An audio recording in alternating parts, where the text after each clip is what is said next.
Quand vous investissez dans des actions sur eToro, votre banquier ne reçoit aucune commission. Mais ne vous inquiétez pas.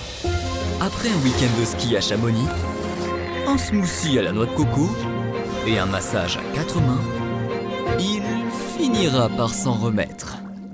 Investissez dans des actions sans payer de commission avec eToro.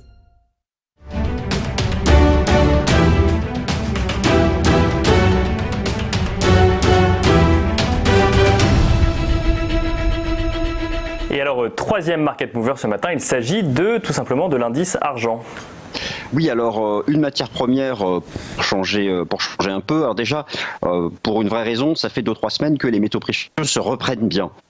D'ailleurs avec le marché actions. Alors, juste pour donner un peu de contexte, en pleine chute des actions à l'hiver dernier, février et mars, les métaux précieux ont chuté aussi. Ils ont connu une crise de deleveraging, c'est-à-dire que la position ouverte sur les marchés à terme avait fortement chuté. Pourquoi ? Parce que les institutionnels, certains en tout cas, avaient besoin de cash pour couvrir les appels de marge sur le marché actions. Alors depuis, ce deleveraging s'est terminé et depuis 2-3 semaines, la position ouverte, en tout cas les contrats tenus à l'achat sur l'or et l'argent sur les marchés à terme, eh bien, augmentent à nouveau significativement avec les prix. Alors pour terminer, vous avez sous les yeux donc un graphique du cours de l'argent métal en dollars américains avec une échelle logarithmique et des bougies japonaises mensuelles, qui nous rappelle qu'à long terme, le seuil des $20 est un pivot très important. C'est lui qui avait été dépassé en 2011 et qui avait permis une accélération à $50.